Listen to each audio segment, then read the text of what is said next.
Damos inicio ahora a nuestra lección número 13, el reino débico. Probablemente ustedes se van a hacer la pregunta, ¿qué significa esto de débico?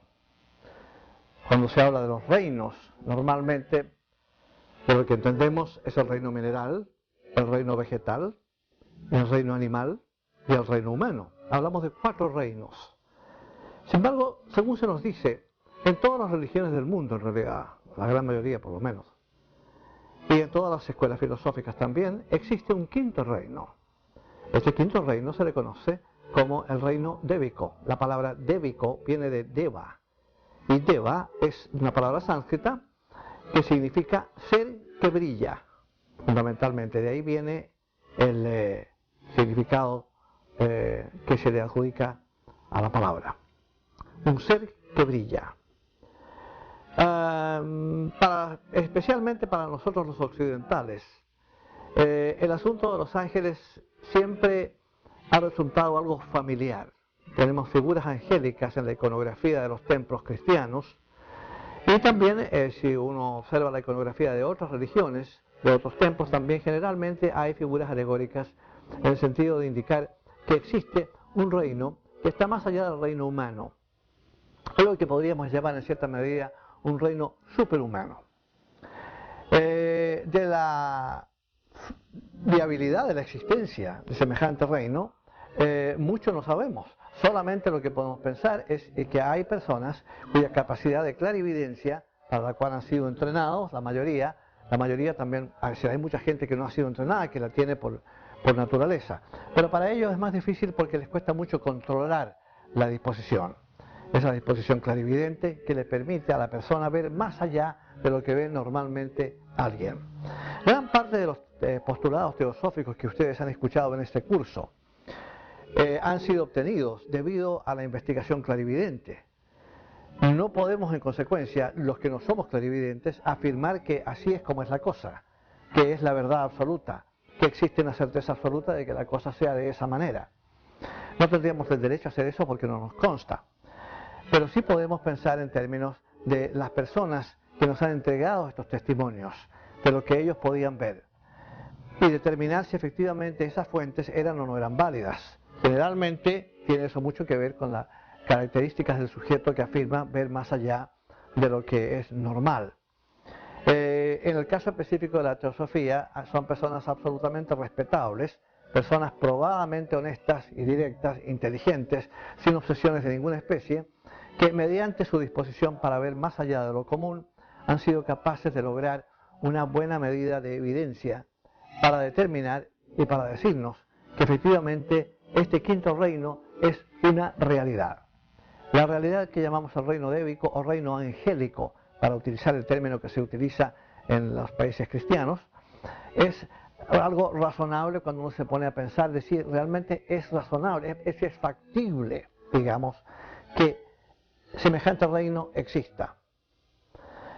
La evolución es algo que nadie puede negar, porque es una cosa que es fácil de observar. No hace falta mucha inteligencia ni mucho estudio para darse cuenta que todo evoluciona, que todo mejora.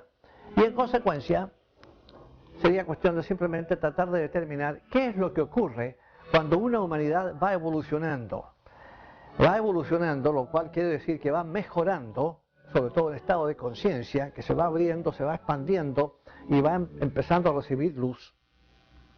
Eventualmente tiene que llegar a un punto en que va a ser capaz de percibir el individuo que pertenece a una humanidad de ese tipo, va a ser capaz de percibir, repito, más de lo que percibe el ser humano normal, el individuo normal en nuestra época.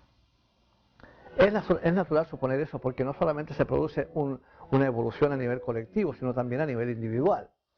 Una colectividad es un reflejo de lo que los individuos que la componen son. Y esos individuos, cuando están debidamente evolucionados, constituyen un grupo globalmente evolucionado también.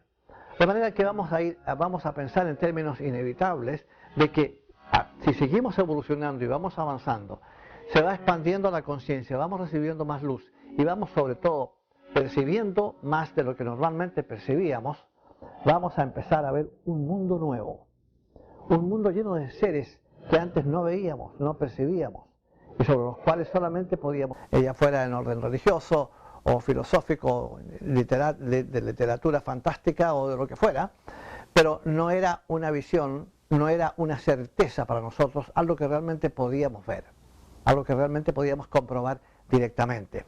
Eventualmente la humanidad va a ser capaz de hacer eso, va a ser capaz de ver más allá de lo que llamamos materia física. Y en consecuencia vamos a ser capaces de observar una serie de cosas que por el momento permanecen o ignoradas o simplemente motivo de especulación para muchísimas personas. En el caso específico de los ángeles, es razonable suponer que si ha habido humanidades antes que la nuestra, que es lo que se nos asegura en teosofía, si ha habido esas humanidades, es razonable suponer que esas humanidades evolucionaron a un punto bastante mayor del que nosotros nos encontramos en la actualidad. Y esas humanidades, naturalmente, ya evolucionadas, tienen una medida de percepción mucho mayor. No solamente eso, no pertenecen tampoco al plano físico, puesto que la evolución los ha puesto por encima de la materia física. Ya no precisan de cuerpos físicos para continuar evolucionando. Tienen sus otros vehículos de orden astral y de orden mental. Como ustedes saben, tanto lo mental como lo astral, de acuerdo con esta enseñanza, es materia, porque es molecular. Solamente que es materia más sutil, que es distinto. Los átomos vibran a mayor rapidez. Y en consecuencia tenemos millones de seres que ya han trascendido el plano físico y que ahora constituyen lo que es un plano superhumano, podríamos llamarlo, más elevado que el plano físico. Y a estos seres se les llama, en las religiones, normalmente se les llama, especialmente en Occidente, se les llama ángeles. De modo que la existencia de los ángeles desde un punto de vista teórico es algo razonable de suponer, porque si una humanidad evoluciona y evoluciona y evoluciona, eventualmente tiene que llegar a algo más elevado, porque va mejorando. La evolución implica mejoramiento, eso es un hecho.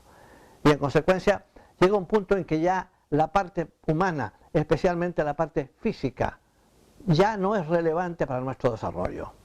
Y en consecuencia gradualmente vamos saliendo de eso y vamos entrando a un estado mucho más sutil que no hace necesaria la existencia de materia física y en consecuencia de un cuerpo físico para continuar con nuestro proceso evolutivo. El reino angélico, con el cual que funciona de acuerdo con nuestra existencia, de acuerdo con nuestro planeta, de acuerdo con el universo, es un reino que en un determinado momento fue una humanidad como la nuestra, según se nos asegura, que mediante su proceso evolutivo alcanzó el estado en que se encuentra en la actualidad.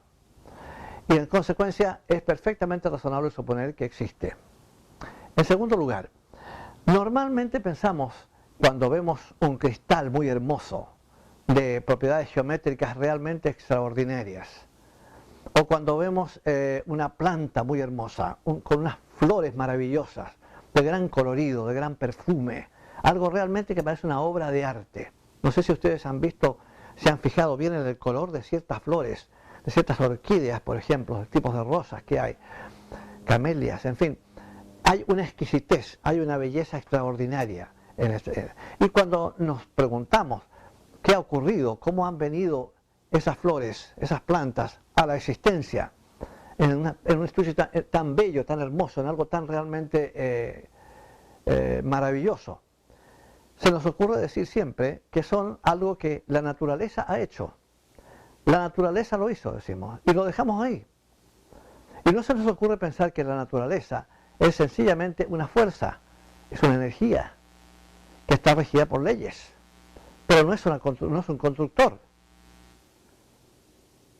Decir que la naturaleza empezó algo lo mismo que decir que la electricidad es capaz de crear un aparato de radio. Eso es imposible. La electricidad puede echar a andar un aparato de radio, pero la radio tiene que inventarla a alguien.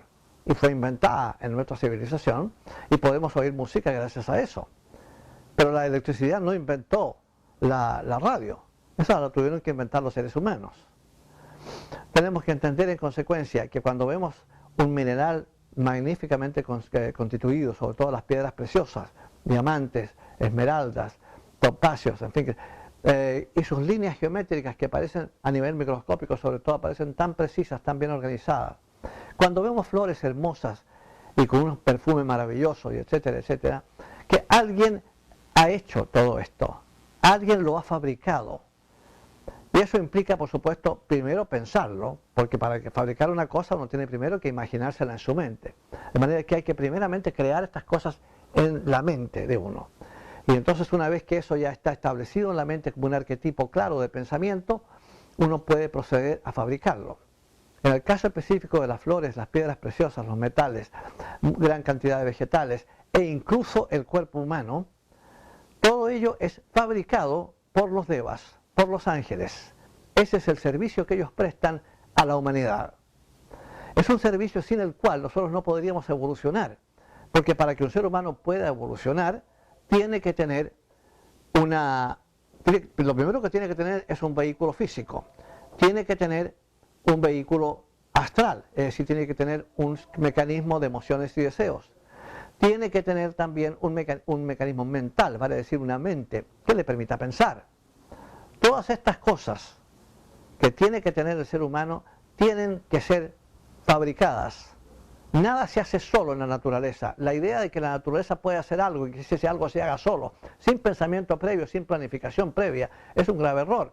Es un error contra el sentido común.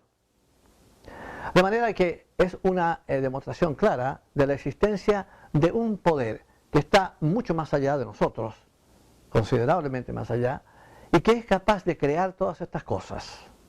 Este poder, naturalmente, lo esgrimen seres muy especiales, aquellos a quienes llamamos ángeles. Ese es el trabajo de ellos, en eso consiste. Están con ello pagando una deuda, porque ellos fueron, como dije anteriormente, una humanidad anterior a la nuestra. Una humanidad que evolucionó hasta llegar al punto en que se encuentran ahora. Ahora, ellos en su proceso de evolución fueron ayudados naturalmente por lo que era en esa época el reino, otro reino débico, otro reino angélico, que construyó las formas para ellos.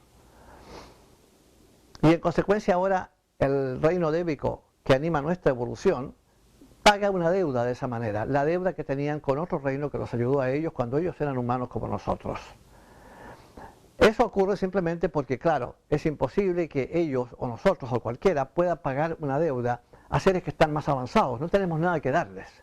Lo que sí podemos hacer es extender nuestra mano hacia atrás o hacia abajo a los que vienen evolucionando detrás de nosotros para entonces entregarles el mismo servicio que nos fue entregado a nosotros y que nos permite los vehículos necesarios para el proceso que llamamos evolución de la conciencia.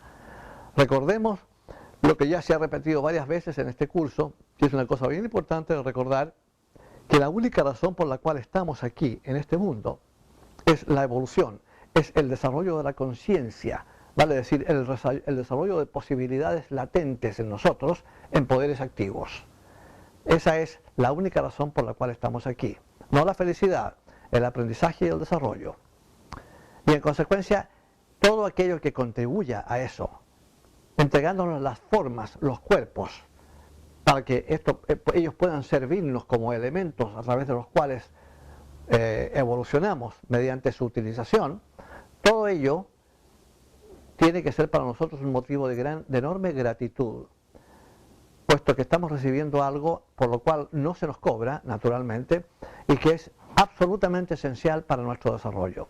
Sin una mente, para decir sin un cuerpo mental, un individuo no puede pensar y en consecuencia queda en categoría de planta. Sin emociones y deseos, un individuo no podría usar su mente porque no desearía hacerlo, no sabría cómo porque no tendría deseo. Tenemos en consecuencia nuestro cuerpo astral o cuerpo de deseos, que es el que nos permite desear pensar, para que el proceso de pensamiento pueda tener lugar. Tampoco es posible encontrar en los planos sutiles la medida de restricción y limitación que impone la materia física y que, según se nos dice, es esencial para el desarrollo de la conciencia. Siendo este el caso, es fundamental que tengamos un cuerpo físico. El cuerpo físico, según pensamos todos, nos lo entregan los padres. Los otros vehículos más sutiles, podemos decir, bueno, los han fabricado otros seres más sutiles, pero el cuerpo físico es una realidad física que nos entregan nuestros padres utilizando para ello sus cuerpos físicos y creando con ello un cuerpo físico para nosotros. Pero la cosa no es tan sencilla como pensamos en ese sentido, porque si se tratara solamente de crear un cuerpo físico mediante la unión de los padres, vale decir el esperma y el óvulo, lo que tendríamos es un clon de los padres. Y esa no es la idea. La idea es que cuando el individuo encarna, cuando viene a la encarnación, continúe siendo quien era antes de haber desencarnado en su vida anterior. Esa es la idea. Retomar, como quien dice, reiniciar la evolución que vio interrumpida cuando su cuerpo físico anterior envejeció, enfermó y murió. Y ahora se encuentra entonces ante la posibilidad, la oportunidad, nueva oportunidad de un nuevo cuerpo físico que le va a permitir continuar con su proceso evolutivo. Pero el problema está en que tiene que ser el mismo individuo, no puede ser otro. El cuerpo físico puede ser de otra raza, puede ser de otro sexo, puede ser de otras características, porque todo eso va a estar, según se nos dice, regido por el karma del individuo. Pero no puede ser bajo ningún punto de vista una copia del cuerpo de los padres. No hay clones en la naturaleza. Y eso liquidaría el proceso, no tendría sentido. La idea es que ese cuerpo físico que los padres le van a entregar al individuo que va a encarnar, represente al individuo, no a los padres, al individuo, que va a tener características muy propias de los padres por la parte genética, sin duda alguna. A veces no ocurre eso, sin embargo, los hijos son muy diferentes de los padres, porque lo que está ocurriendo ahí es simplemente una identidad específica del individuo que va a encarnar. Para que eso ocurra, en consecuencia, tiene que haber un ser o alguien que coloque el átomo simiente del cual ya hemos hablado en este curso, y que es como quien dice el disco duro del individuo, la memoria de sus vidas pasadas, sus características personales, todo está ahí contenido en ese átomo simiente, y lo ponga en el cigote.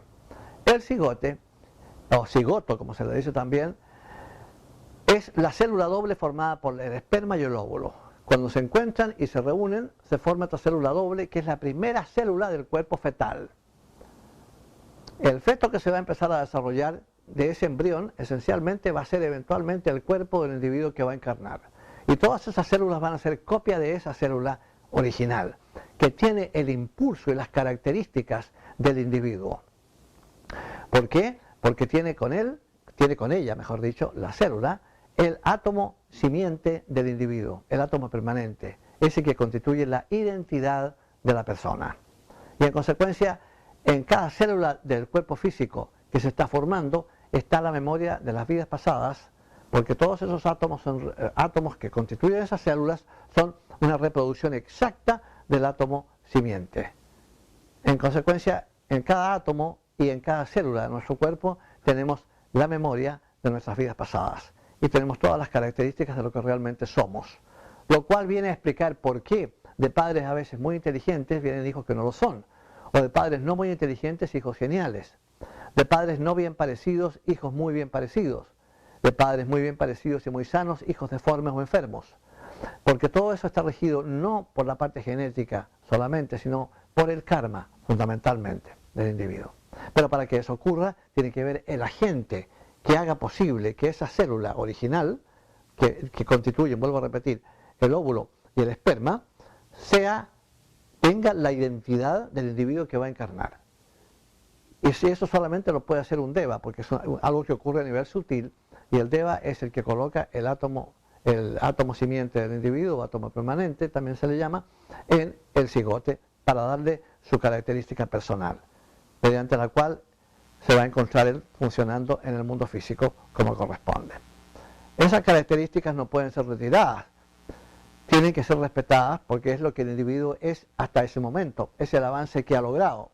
Y si no fuera por ese deva que coloca el átomo simiente, vuelvo a repetir, en el cigote, eso no podría tener lugar. No solamente construyen los devas, vegetales, flores o minerales, todo lo que sea cuerpo, todo lo que sea vehículo de la infinidad de especies animales que existen, incluyendo también el cuerpo humano, que biológicamente es un cuerpo animal. Todo ello está construido por ellos. Incluso cuando empieza el desarrollo fetal dentro de la matriz de la madre, la tendencia que tenemos es a pensar que el feto se hace solo, que va creciendo solo, alimentado por la corriente sanguínea de la madre a través del cordón umbilical, empieza a crecer. Y pensamos en consecuencia que se hace solo. Sin embargo, es imposible que se haga solo. Nada se hace solo. Existen devas encargados de la construcción fetal, Y entonces son ellos los que se preocupan de que ese proceso de desarrollo vaya teniendo lugar como corresponde. La construcción del ojo, por ejemplo, es algo sumamente delicado, que requiere materiales sumamente finos desde el punto de vista esotérico, digamos, desde el punto de vista sutil, materiales de una gran finura para la construcción del mecanismo delicado y muy fino que es el mecanismo del ojo, el mecanismo ocular. Si acaso el karma del individuo, por ejemplo, indica que tiene que nacer ciego por haberle costado la vista a otras personas en una vida pasada mediante actos de crueldad o de abuso o de lo que fuera, de indiferencia, en fin, y el karma indica que ahora tiene que nacer ciego, el deva que fabrica esa parte del cuerpo humano, el ojo, fundamentalmente, que es el que lo constituye, el que realmente lo fabrica, según se nos dice, no tendrá el material necesario para construir el ojo como corresponde. Es un material especializado, porque evidentemente el ojo humano es distinto de todo el resto del cuerpo humano. Tiene características de tejido muy especiales que no tienen los otros órganos. Si al deva no se le dan los materiales necesarios para eso, debido al karma del individuo, el deva no va a poder construir el ojo como corresponde y el bebé entonces va a nacer ciego. Para que así se cumpla en consecuencia la ley del karma en un individuo que tiene esa deuda contraída. Resulta a veces muy triste para nosotros pensar que alguien pueda nacer ciego y no ser capaz de ver. Pero son los métodos que utiliza la naturaleza para hacer entender al ego espiritual, al alma, que no le puede permitir a su personalidad ciertas crueldades, ciertas cosas, porque hay un precio muy elevado que pagar por ello. No se trata de atormentarnos, ni de castigarnos, ni de tomar venganza. Se trata simplemente de asegurarnos que seamos capaces de entender. El ser humano no se distingue por su flexibilidad y por su docilidad para entender. Por el contrario, tenemos bastante arrogancia por lo general y bastante incapacidad para comprender las cosas sin realmente pasar por dolor y dificultad. El dolor y la dificultad, en consecuencia, que tanto nos desagradan, son los mejores maestros que tenemos en la escuela de la vida.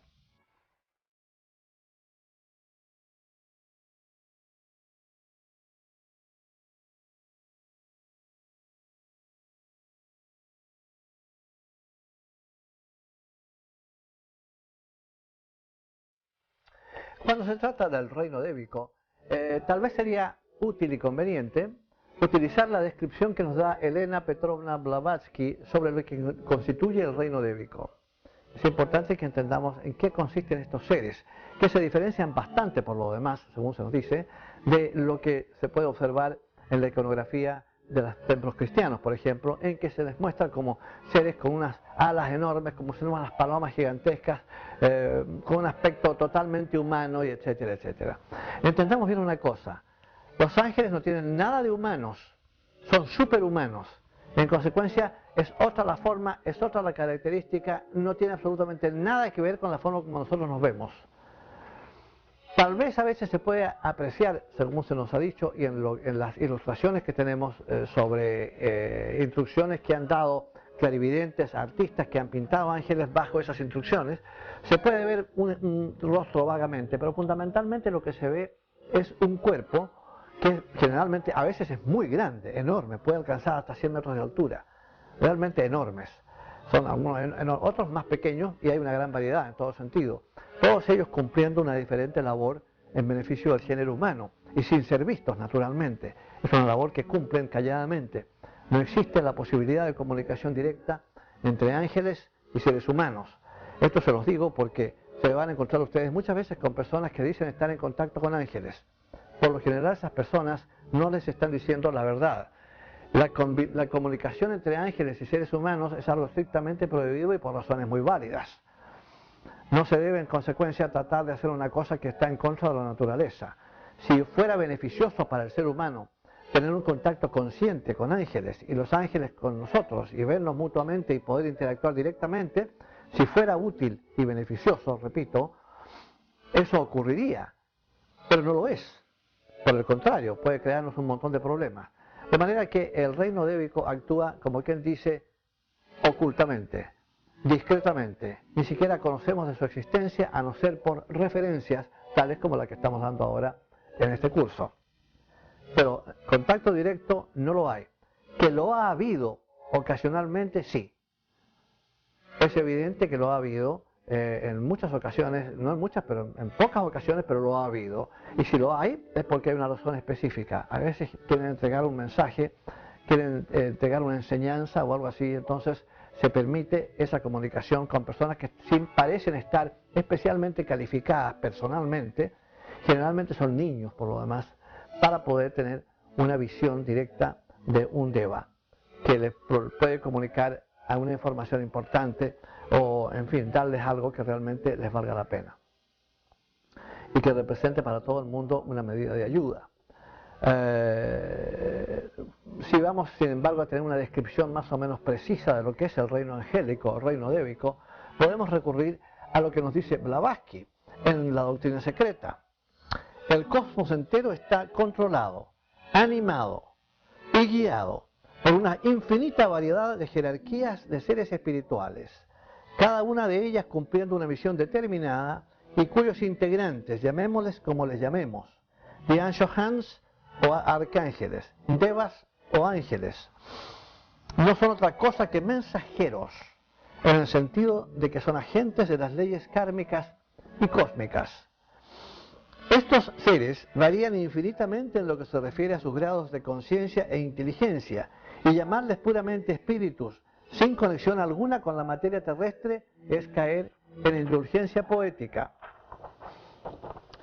ya que cada uno de ellos fue o se apresta a ser un ser humano en un ciclo pasado o futuro respectivamente. En consecuencia, la variedad incluye dos tipos fundamentales, aquellos que podrían definirse como seres humanos incipientes y aquellos que son seres humanos perfeccionados, porque ya han trascendido el reino. Estos últimos, en su presente existencia en esferas menos materiales, menos densas, difieren moralmente de los seres humanos corrientes en el hecho de que no están sujetos a los sentimientos propios de la personalidad y naturaleza emocional humanas, características estas puramente terrestres. Esto es lo que nos dice una muy somera descripción Madame Blavatsky con respecto a lo que son los ángeles. Ahora, como ustedes pueden ver, ella habla de seres humanos incipientes y seres humanos desarrollados. Lo que nos quiere decir es lo siguiente: la evolución, según se nos dice, no ocurre en una línea recta hacia arriba, sino en un círculo, cuya primera mitad es denominada involución. Es decir, la vida o energía vital, como ustedes la quieran llamar, indiferenciada e inconsciente, desciende a los planos inferiores de materia, hasta llegar a un punto de densificación total, que es el plano físico. Eso es involución. Pasado por ese punto, digamos, álgido, el punto final, digamos, del proceso involutivo, comienza la evolución propiamente tal, para cerrar el círculo, es decir, un proceso de ascendencia, en que se va perdiendo densidad, y se va ganando en conocimiento y en luz, hasta llegar a donde comenzamos, la divinidad, el umbral de la divinidad. Ahora, bien puede preguntarse uno, ¿para qué todo este círculo cuando vamos a llegar a lo mismo anterior? Muy sencillo, porque al comenzar éramos divinidad y salimos de la divinidad propiamente tal. Lo que no teníamos era conciencia. El círculo que representa involución y evolución es un viaje por los planos inferiores del sistema para lograr el proceso de desarrollo, que nos va a devolver a nuestra fuente original, de la cual salimos ignorantes e inocentes, y ahora entramos completamente llenos de conocimiento, llenos de conciencia divina. Pero este viajecito, digamos, por decir, por los mundos inferiores era necesario para ello, porque el proceso de desarrollo es de algo que está dentro de nosotros, y la única forma de lograrlo es mediante la experiencia. De manera que tiene que haber un proceso de experiencia que los planos inferiores son capaces de proporcionar. Pero ¿a través de qué se produce esa experiencia? A través de la interacción con el medio que nos rodea y con los demás seres humanos, evidentemente. Esa es la forma. Y para que ello ocurra, tenemos que tener los vehículos correspondientes, vale decir, tenemos que tener los cuerpos, que ya hemos estudiado en este curso anteriormente, y que son 5, como dijimos: el cuerpo físico, para recordar, el doble etéreo, el cuerpo astral o mecanismo productor de emociones y deseos, y el cuerpo mental, lo que normalmente llamamos mente. Esos vehículos constituyen lo que se llama la personalidad, y es a través de ellos que somos capaces de expresar conciencia. Pero alguien tiene que construirlos, evidentemente. Alguien tiene que establecerlos. Alguien tiene que ser capaz de organizarlos. Alguien tiene que haber sido capaz de pensarlos como tienen que ser, para que realmente nos sirvan. Decir que lo hace la naturaleza no es suficiente. Decir que lo hace vagamente, lo hizo Dios, tampoco es suficiente porque la idea es muy vaga. Mucho más sensato es suponer que estos seres son realmente los mensajeros de la divinidad, los que están encargados de la construcción del sistema. Todo lo que sea construcción del sistema está a cargo de ellos, incluyendo las cosas más densas que podamos imaginar. Todo está primeramente hecho en materia mental, después densificado a materia astral y eventualmente densificado a los grados más densos, más duros de materia física. Pero son ellos quienes piensan en todo este proceso, son ellos quienes crean en ese sentido y son ellos quienes nos proveen de los vehículos correspondientes para el proceso de desarrollo de la conciencia. Ahora, existen en consecuencia dos tipos de devas. Los que se encuentran en el arco descendente, vale decir, en involución, es decir, saliendo del estado inconsciente para llegar al estado de mayor conciencia, como es el plano físico, y después eventualmente al de conciencia total, que es la evolución del arco ascendente. Existen en consecuencia en el arco descendente, en los planos mental y astral, seres a los cuales se da el nombre de elementales. Se les da ese nombre porque sus cuerpecitos están constituidos de algo que se conoce como esencia elemental, que es un tipo de materia que podríamos decir que es como inmadura, un tipo de materia que es escasamente molecular, pero que existe en esos dos planos, el plano mental y el plano emocional o astral. Está lleno de estas entidades, que son mónadas que están todavía trabajando en esa parte inicial, por la cual tienen que pasar antes de entrar al plano físico a través de los minerales, para continuar su evolución. A estos elementales se les conoce muchas veces con diferentes nombres en diferentes países. En nuestros países hispanos se habla de gnomos, de hadas, de silfos, de salamandras, etcétera, etcétera. Todos estos son nombres para indicar ciertas entidades que funcionan en estos planos. Hay, según se nos dice, una enorme cantidad, hay una gran variedad, pero hay 4 que, según se nos dice, representan los 4 elementos principales: agua, fuego, viento y tierra, aire y tierra, perdón. Y en consecuencia tenemos que los de tierra son los gnomos, los de aire son los silfos, los de agua son las ondinas y los de fuego son las salamandras.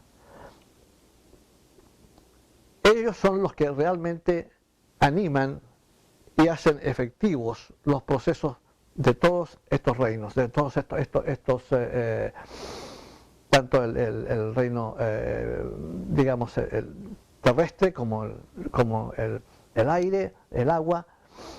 Todo este tipo de cosas tiene su animación, tiene su vida, debido a estas entidades que trabajan con esos elementos, los 4 elementos fundamentales.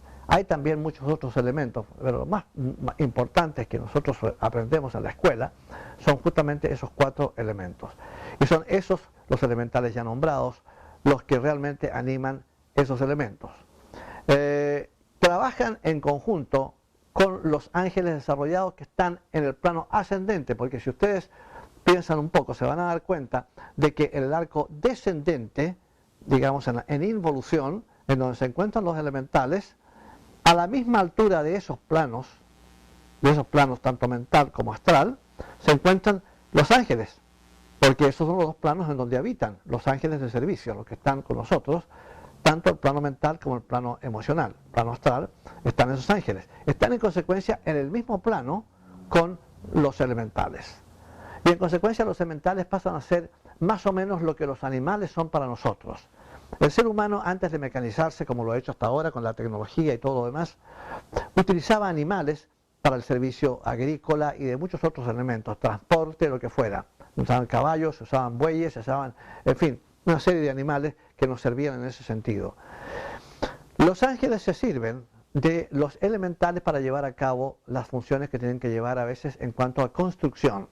Hay elementales especializados en cierto tipo de construcción, por ejemplo las hadas, que siempre se circunscriben a la idea de cuentos infantiles, pero es un error, porque las hadas, según se nos dice, existen. Son ellas y son ese tipo de elementales los que le dan a las flores su colorido y su perfume. Es el trabajo de ellas. Ellas trabajan en eso, esencialmente. Muchas veces hay ilustraciones sobre hadas que las muestran con alas.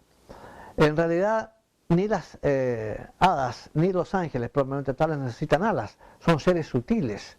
Están sujetos a una cierta medida de gravedad, por supuesto, de la ley de gravedad, pero nunca en la medida de nosotros, de modo que ellos pueden elevarse en el aire sin el menor problema, sin la menor dificultad. No precisan, en otras palabras, de alas, de ninguna especie. Hay ciertas teorías de por qué se le empezó a adjudicar alas a los elementales, y no son cosas tan difíciles de entender.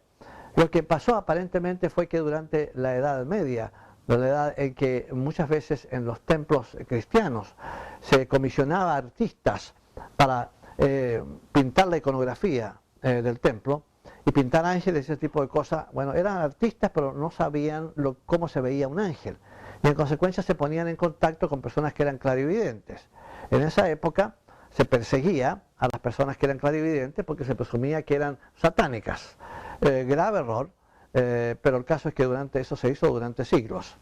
Y en consecuencia no había muchas personas dispuestas a admitir que eran clarividentes, pero claro, los había, y muchas veces los artistas, a veces grandes pintores tradicionales, conocían a estas personas y se ponían en contacto con ellos y les decían, entiendo que tú eres capaz de ver ángeles, así, explícame cómo realmente se ven.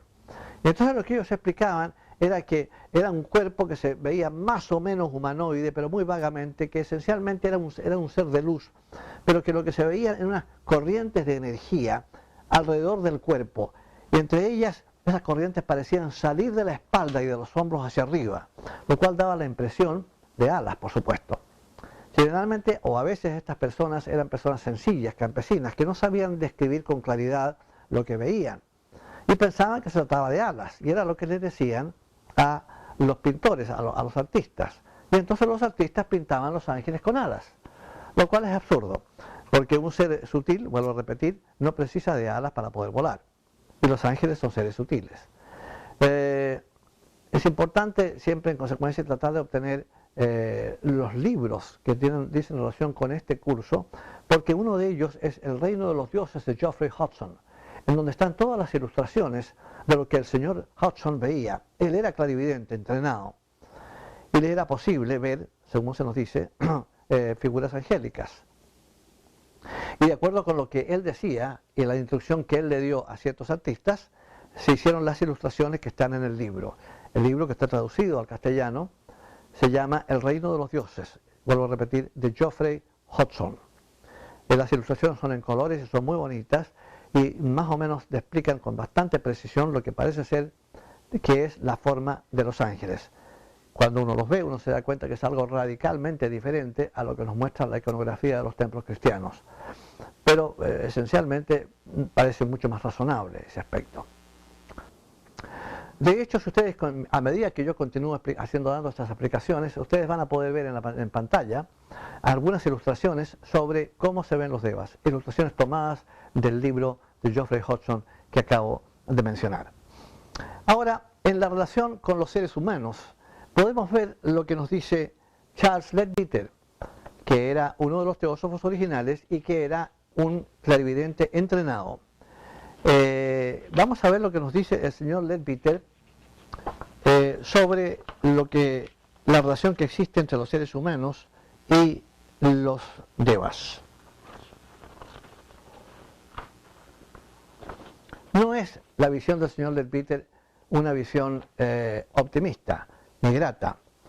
Los seres humanos somos de extraordinaria ignorancia.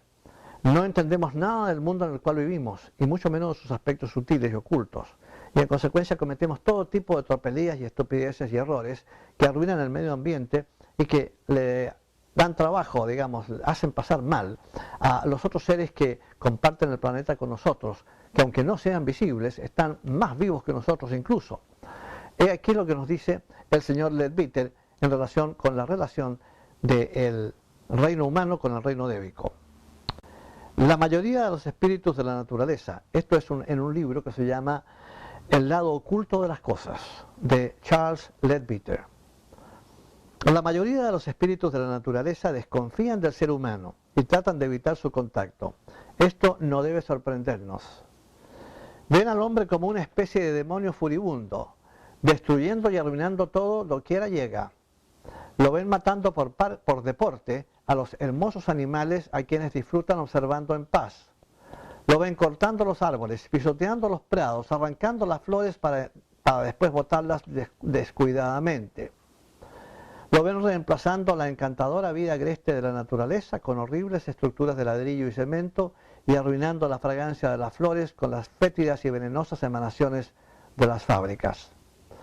¿Tenemos realmente derecho a sentirnos sorprendidos de que las hadas nos miren con horror y se asusten de nosotros tal como nosotros nos asustamos ante la presencia de un reptil venenoso?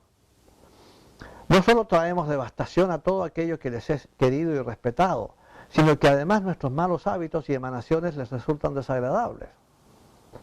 Envenenamos el aire puro con nuestros cigarrillos y nuestras bebidas alcohólicas.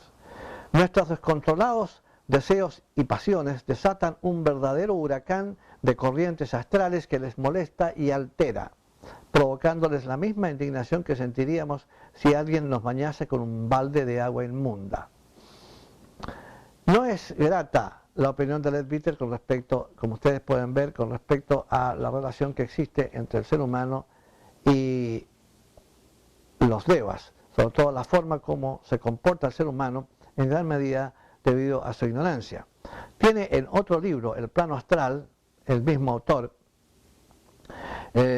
algo que dice: por otra parte, en muchas ocasiones ciertos elementales han entablado amistad con seres humanos ofreciéndoles ayuda dentro de sus medios.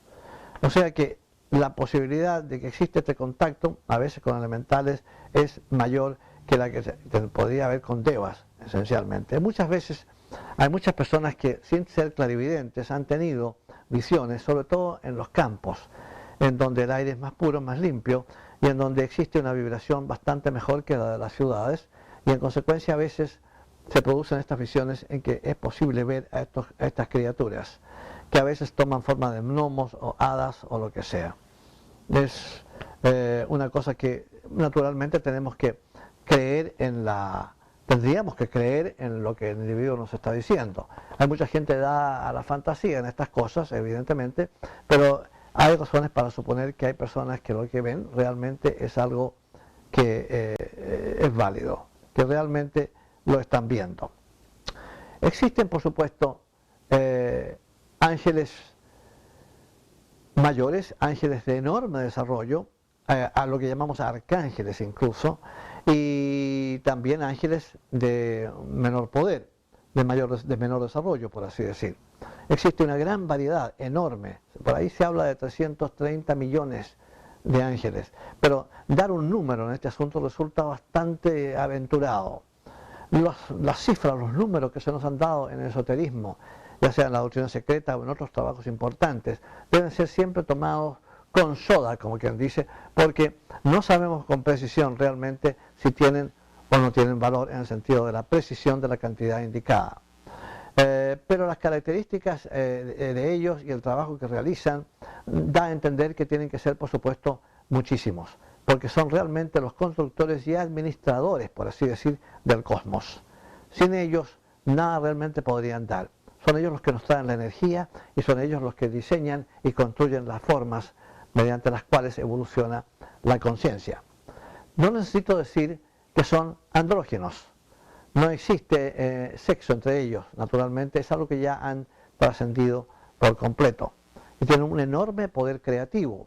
Muchas veces cuando se habla de grandes genios de la humanidad, en el orden musical o en el orden de literatura, poesía, todas las artes, toda la cosa que es realmente creativa y magnífica en el ser humano, son generalmente seres humanos que, dada su disposición interior específica, hacen posible que ciertos devas, como por ejemplo los llamados Gandharvas, que son los creadores de la música, puedan expresarse a través de ellos.